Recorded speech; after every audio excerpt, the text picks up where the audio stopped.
What's happening, everybody? Steve here, Cars with Steve, and today I'm going to show you everything you need to know about the media screen in the 2022 Hyundai Veloster. Going to be showing you everything: how to use factory navigation, setting up Android Auto, Apple CarPlay, looking at the radio, and everything in between. So let's dive into it, have a little bit of fun, and see what's going on with the media screen in this 22 Hyundai. Next up, let's take a peek at the media screen for the vehicle. Now this is going to be a full walk around going over everything you need to know about the actual screen itself. So starting off, this is going to be our base home screen there. We can button press along the top in order to be able to change out user profiles. So if you've got multiple people driving the vehicle, this is where we would go in order to be able to change between different users, and that's going to save our presets and a number of other things. Pushing the home button there will bring us to this main page. We press the button there to change back to our user profiles, or we can press the home button there in order to get back to this calming screen instead. And then we can do a button press to get to our map there as well. Home press. But let's go through each individual one here so you can learn exactly what's going on. But starting off along the very top, we do have this button along there, where we can turn the display off completely if we wanted to. Button press, we can edit the home icons. So if you wanted the icons to show up a little bit differently, we can adjust and we can literally kind of drag and drop wherever we want these things set up. Pushing back, hit that one again. We can also access our user manual there, and it is just a QR code. So literally just pulls up a QR code. I'm going to show you here.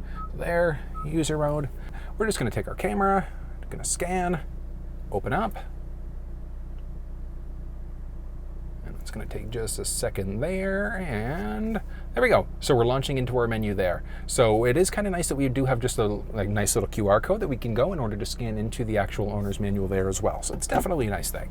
Now, quite a few things to cover off here. First one is going to be this gorgeous N mode, which, look at this. Look at this. So nice, and so much flexibility all at the same time, because we can literally turn the custom mode on, and when we do that, we can customize everything. We can customize part of the engine there, so we've got our rev matching. We can customize a few other things, our exhaust sound even, so how this thing sounds when we're in different exhaust modes. Let's hop outside for a second so you can hear what this sounds like.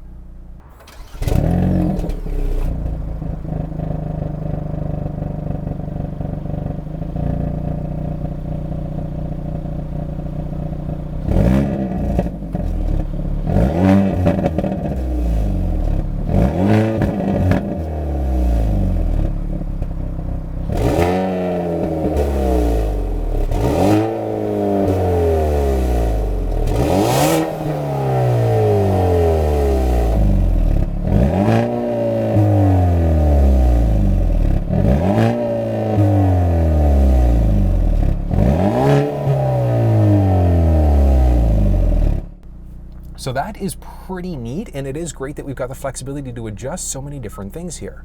We've got our stability control as well, so we can turn that one on or off, and we can give it different performances, whether that's a normal or a sport performance. Steering is one of the big ones, because we can also go between a normal steering mode, we've got our sport mode, and then our sport mode plus. So that's just going to stiffen up the overall feel for the steering wheel, and it's the same idea with the suspension. So we're in our normal versus our sport plus, and it brings us a completely different feel to the actual vehicle itself.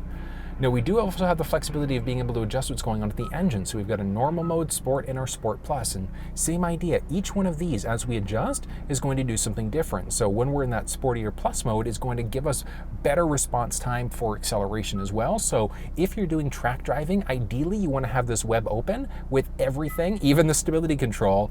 We want this web pretty much all red. And that's going to be when we're more in that sport mode. So we're going track, things like that. That's when we're going to do that. Now, when we have that sport mode on, or when we have this mode on, it's going to adjust a few other things as well. So on the dash, it's going to have a few other messages coming up, because a few of our safety settings are going to be disabled by doing this. But we can literally adjust what everything sounds like with rev matching, things like that. And that's one of the cool things. So like I said, the rev matching is a nice one, because that, as we start to change gears in the 6-speed, it's going to rev the engine up a little bit higher as we change gears in order to make that shifting point a little bit smoother. So we do have quite a little bit of flexibility there, but I love the fact we've got this. We've got our G-force in there as well, and when we hit one of these dials, as you can see, it also gives us a few other options. So we've got our single gauge, we've got dual gauges that are available there as well. We can shift out to different minutes, hours, etc. Moving back, we've got our performance timers, so we can literally create laps as well, so we can see what's going on with our acceleration, as well as our best versus last. So if we're taking this thing on the track, we can literally figure out exactly what's going on as we go. We've got some other performance options. So the vehicle itself does have launch control available there. We can easily activate launch control there if we want to, and we can just disable it just as easily. And then we can set our launch control RPMs, and we've also got our shift light. Now the shift light's an interesting one because as our vehicle starts to rev up, it's going to literally give us a little indication on the cluster, letting us know that we should shift at that point. But we could turn it off as well if we want to. We can set the RPMs, and we can also have it sound an alert, or we can just be quiet and give us a little bit of a shifting point notification letting us know that we should shift out. And then from there, we've got a few other gauges there. So we've got our oil, torque, etc. And look at this. We can customize this. We can see exactly what's going on at different points as well over the course of our drive. So if we take it on the track, we can literally see how fast we got, what our coolant temperature was like, and how everything was optimized while we were driving. So it is nice to know that we've got so much flexibility here. I love this. Like, I love that we've got the G-force one on this one. It is so cool. We've got our real time versus history. So if we're, like I said, taking this thing on the track, we want to make sure that we're going through these different pages and options and things like that to see what's going on with our current settings and how we can also optimize that as well. Next up, we've got our base for our maps there. So the vehicle itself is equipped with factory navigation. We can easily pinch to zoom as well. We can zoom in and out this way. We can literally just do a drag and drop in order to set a destination as well. So if we wanted to kind of drag, drop, we can set it as a destination, we can save it, or we have got our point of interest icon categories. So if we set this thing as a destination now, as you can see, we've got a few alternate routes that it gives us. We can easily start guidance, we can add in waypoints and things like that as well. There we go. So as you can see, it's now got this thing going. We can pause the route if we want to. We hit the menu there. We can turn the display off as well. We hit pause route and it's that simple. We hit resume route and it'll take a second and it's restarted it for us again. Jump into our menu. We've got some other options for our route. So we've got reroute and we've got our route options, which as you can see there, so we've got our two different options there. Back to the home screen, it brings us back to this main screen. And if we look down a tiny little bit, we've got a few other buttons that are there. So we've got our map versus navigation. We can press map in order to get back into exactly that, into our map. We can press nav to get to our navigation screen here. So we've got our places, point of interest icons, previous destinations, dealerships. We can cancel the route out there if we wanted to. We've got our route overview and we can edit the route. We've also got some other route options. So if we click on that one, so as you can see there, it brings us back there. We can do route avoidance options. So if we want to avoid freeways, toll roads, HOV lanes, things like that, we can easily do that and then simply recalculate along the bottom. And pressing back to the home screen there. Perfect. All right, and we've got our navigation menu there, which again, same thing. So we press the button down there, it launches us into our nav menu. We do have some favorites along the bottom that we can save easily there as well. And we can easily jump into our map. So as you can see there, we can literally customize all this. We've got our navigation priority as well. So if we had our audio going and we were coming up to a turn, if we had this navigation priority, it would lower our audio in order to have our navigation going there instead. And we can disable that if we'd like to. Pressing home is going to bring us back to this main screen. We do also have the flexibility of being able to set up a phone easily, so over Bluetooth or Android Auto, Apple CarPlay. So let's actually go through and set a phone up very simply here. So first of all, what we're going to do, we've got our Bluetooth, so we've got our hands-free calling and Bluetooth audio. Do we want all of these settings enabled? Yes or no? If you're okay with the settings that are there, you're just going to press OK. And then on your phone, just going to make sure that Bluetooth is turned on. Okay. And we've got the Veloster N, so we're just going to connect there. We want to make sure that the pass keys add up, and they do, so we're going to hit pair. And there we go. So we're connected there. Allow contacts and favorites to sync. Yeah, we'll do that. We are now connected, so hands-free, Bluetooth, audio are connected. So we jump back into our phone for a second there.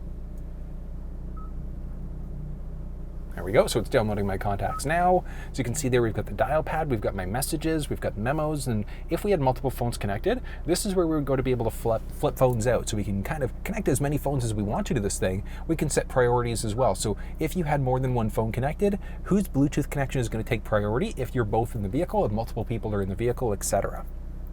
If we jump into our phone projection, we do need to be hooked up through Android Auto or Apple CarPlay to get into some of these other options. So let's actually go to that one. How do we set up Apple CarPlay? We're going to take our USB cable and we're going to plug it into the USB port. So that's the one that's literally marked USB right in the middle. We're going to take the opposite end and plug ourselves in and wait a second here.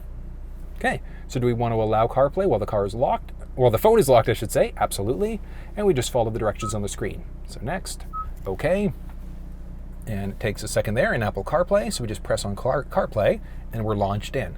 So it really is that simple. We've got our Apple Maps, we've got Google Maps, we've got Waze. We can use all these directly through the middle screen. Like, yeah, we technically do have our factory navigation, so we can easily jump back in there if we want to, or we can rely on our Apple Maps or Google Maps instead if we wanted to go that route. Pressing the button along the very bottom there brings us back to the main screen. One of the cool things about being connected through CarPlay is if we press the voice command prompt on the steering wheel, we've now got our Siri assistant there as well. So it is nice to know that we can rely kind of on one or the other if we wanted to. And one of the other cool things is that we can also listen to the radio while we're connected through Android Auto or Apple CarPlay. So we don't have to rely on radio apps or our phone audio, things like that. We can be connected through CarPlay while also listening to the radio. So it's definitely a nice thing. We can easily customize this thing as well if we wanted to. So if we go to our general settings, we can go to CarPlay, we've got the Veloster, we can customize the layout. So if you have a tendency to listen to your podcast more, your audiobooks, you want those priority along the top, we can easily adjust that if we want to. We can reset it back to our factory default screen as well. Takes a second there, and it's reset us, jumping back into the main screen there. So it is nice to know that we've got some flexibility as to what's actually showing up on this screen. Pressing the Hyundai button brings us back to this main screen as well. And as you can see there, the phone projection is now no longer there because we are connected through Apple CarPlay. So if we want to be able to remove some settings, literally all we're going to do, boom, look at this. And as you can see there, the phone is now disconnected from CarPlay, but it automatically is going to rehook us up through Bluetooth. So the phone still is connected over Bluetooth, which is a nice thing.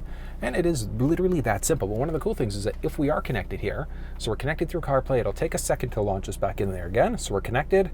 If we go to setup for a second, we've got our device connections. Now, one thing to note, we do actually have to be disconnected to make any changes because we click on this, can't make any changes because we're connected. So we unplug for a second.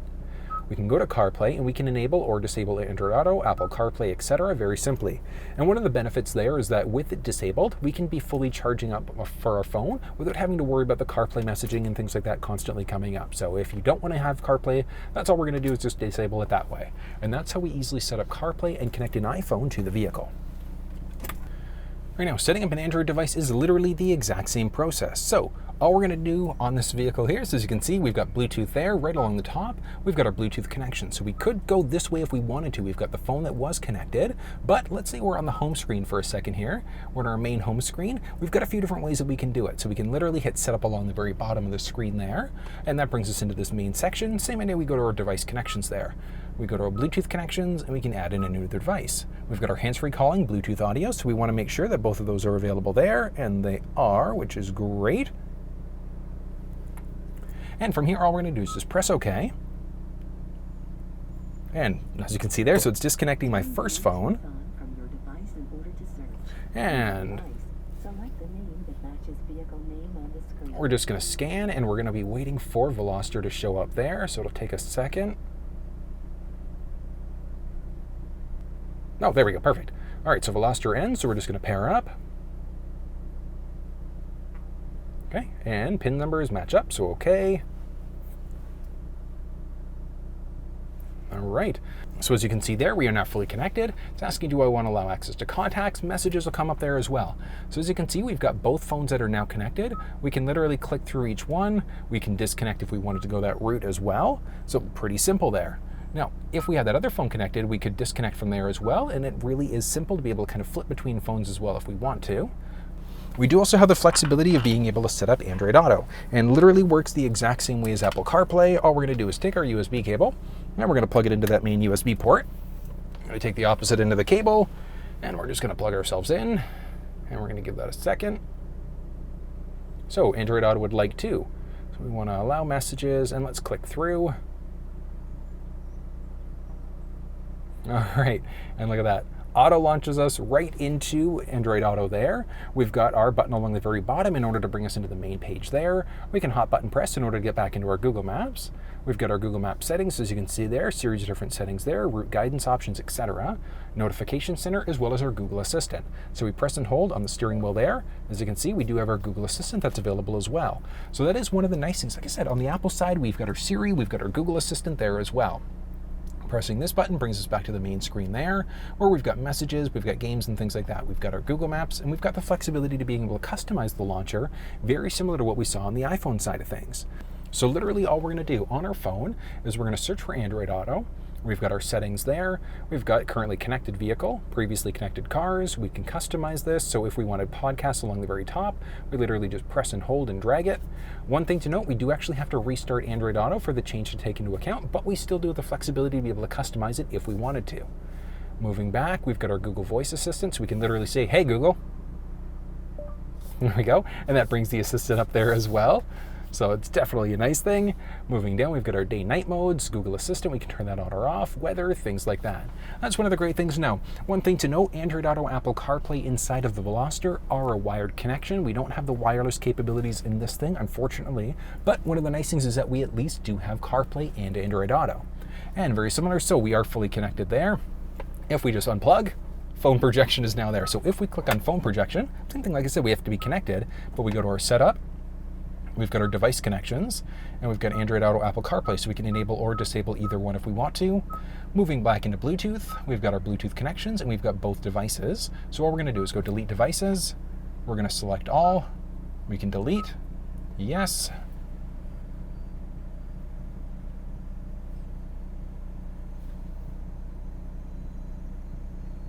Boom. There you go. And as you can see, both phones are now disconnected, and it really is that simple, adding and removing phones from this vehicle. All right, now as we start to move back, so that's going to be the basics of our phone and our phone projection as well. We've got a voice memo in here, so we can actually record memos directly onto the vehicle here if we wanted to.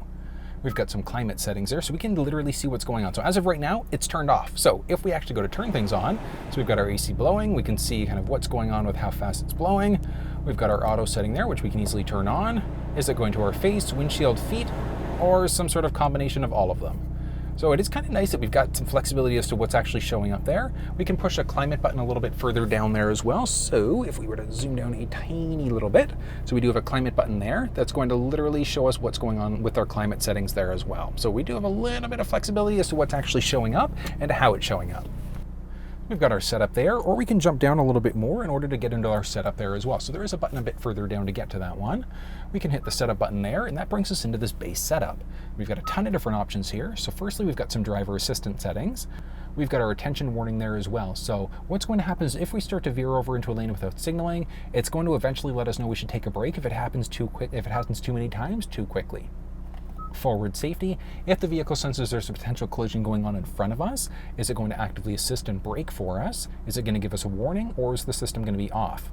We can also turn it off when we are in that sportier mode, so that N performance mode as well. So that specific safety feature, definitely useful to have it off if you're taking this thing on a track.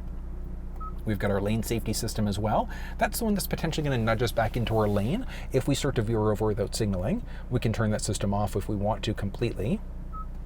Back again, we've got our park safety system as well, rear cross traffic alert. So as we go to back up, if the vehicle senses a collision, a potential collision, it's going to let us know. So pedestrians walking one way or the other, obstacle behind you, etc., it'll let you know. And that's going to be the basics of those. We've got our drive mode there as well. So as we change different modes, do we want anything showing up? Yes, no. We've got our cluster there as well. So we've got our service intervals. We can enable the interval if we want to. So it literally can let you know when you've got to bring your vehicle in for service next. And then our energy consumption, after we refuel, is going to reset everything for us automatically. And then we can select what content's showing up there as well. So we've got our icy road warnings, etc. that'll show up inside of the actual cluster screen. We've got some climate control settings, so our auto ventilation is there as well. And we can auto dehumidify, so we can turn that system on or off if we wanted to. We've got our light settings, and that's going to be for our turning signals. So if you heard that, we've got 3 flashes that show up there, so we can have it 3, 5, 7, etc. We've got our door settings, so we've got our auto unlock. So do we want the auto unlock, so doors automatically unlock when the vehicle's turned off? Yes or no? And we've got 2-press unlock as well, so 2 button presses on the key fob in order to be able to unlock. We've got our convenience settings. So if our wipers are going and we put the vehicle in reverse, the vehicle with this setting turned on is automatically going to turn on that rear wiper for us as well. Moving back and back again, we've got a series of other settings. So we've got some other nav settings, which we've already seen a few of these ones. But diving in, we've got our map display, so we can change out whether it's 2D, 3D, etc. We've got our font size, so small or large. We've got different colors there, point of interest displays, so what's showing up when we look at our point of interest icons. And we've got some more information there. So our route guides, So do we want to show the guidelines, yes or no? Do we want to have our symbol? So we can literally customize the look there, kind of Star Trek-y, which is kind of nice. Do we want to show the vehicle speed inside of this middle screen? Yes, no. We've got our speed limit in there as well. Now we've also got our map settings, so we can literally scale it out to certain things depending on our vehicle speed. Now we've got our return to map there as well, so if we get away from our navigation screens, we can have it automatically jump back into our nav if we've got active routes going. We can auto recenter the map there as well. We've got our guidance, so we've got our different guidance intervals. We've got our voice guidance, so whether or not, there we go, the mute. So if you don't want the car talking to you, you just want to kind of know at least you've got the destination going, we can mute that out as well if we want to. As we get closer to a border crossing, do we want that information showing up, yes or no? We've got some other alerts, so our camera alert distance, and then some other settings. So we've got our previous destinations. Do we want to save them? Yes, no. So if you don't want your previous destination saved, we can literally cancel that out if we wanted to. Moving back, we've got fuel price info, we've got our user data, which is literally just going to be exactly that. So we've got our address books and things like that that we can import into the vehicle. And then we've got some other GPS info, so we can literally figure out exactly where we are. And that's one of the cool things, because we can see where we are, but even inside of the actual map itself, we do have the flexibility of being able to search specifically using our GPS coordinates. So if you are going somewhere where you don't have the physical address, but you've got the coordinates, we can easily select that from there. We can speak the address that we're going to there as well, or we can do things like, please say a command. Starbucks.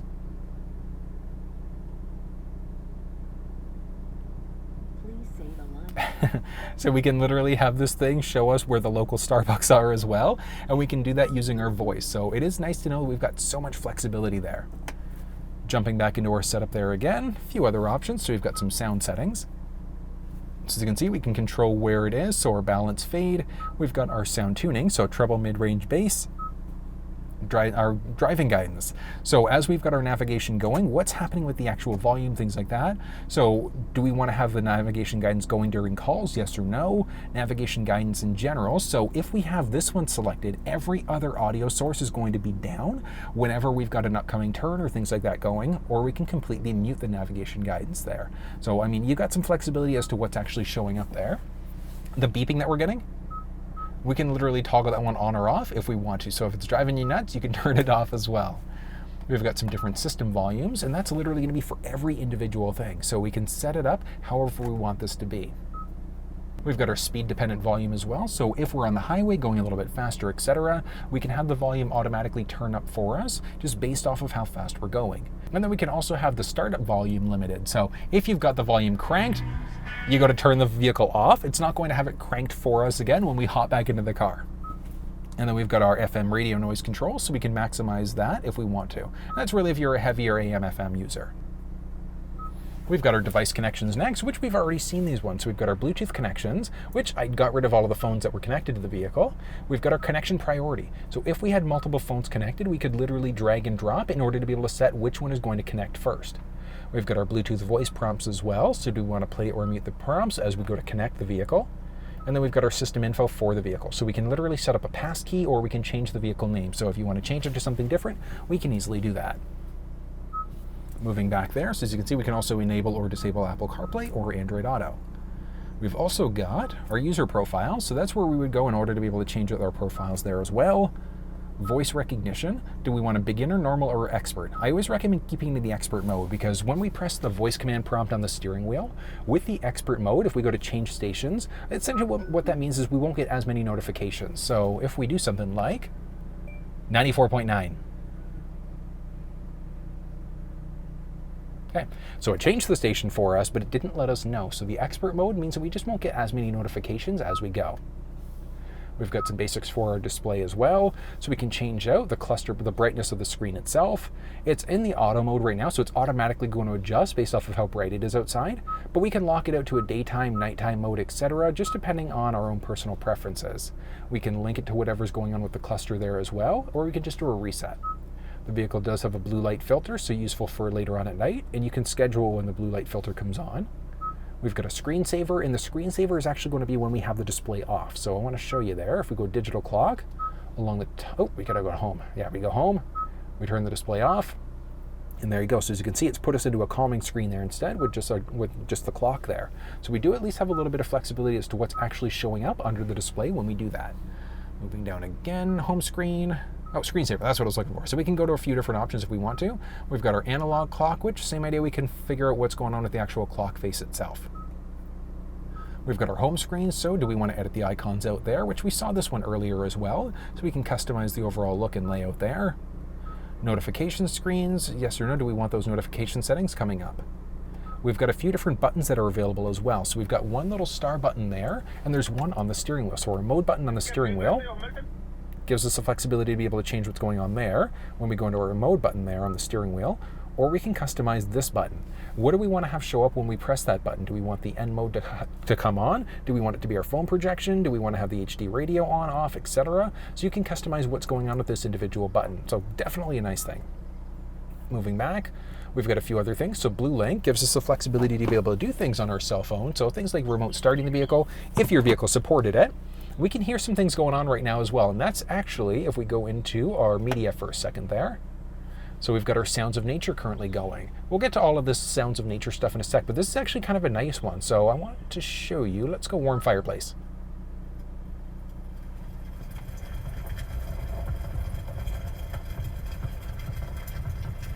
So if you're a little bit of a bigger fan of these ambient noises and ambient sounds and things like that, you've at least got the flexibility to be able to change exactly what's going on with that sound there. So it is kind of nice, and the media button along the bottom there gives us the flexibility to change a few other things out as well. Moving back and back again, this brings us back to this main settings screen there, and we jump back into our setup again, and we've got a few other options. So the last one is going to be some general settings. In general settings, we've got our basic system info, we've got our update screen. This is where we're going to go in order to be able to update if we've got a firmware, a software update that's available. We can change out what's going on with our date and time. So I always recommend just keeping it on the GPS time because it's going to literally update the time based off of where we are. Our language, do we want English, French, Spanish, or Korean? Our keyboard, we've got a few different options there. How do we want the units measured out? Kilometers, Celsius, etc. Our media options, do we want to have the media available if the vehicle's off? And then we can reset everything. So we can reset the guest, reset all to bring us back to our factory defaults instead. And that's going to be the basics of the setup screen. Moving over, we've got a few other options. So we've got our radio, which when we do this classic radio look, we can easily adjust there. We can change between our AM, FM, Sirius, etc. by pressing that button. We can easily adjust from there. Oh, good song. So nice, so nice. We've got our HD radio, and we can easily save settings and save stations there. So all we do is tune to whatever station we want to. We press that in order to change. We can tune this way if we wanted to go that route.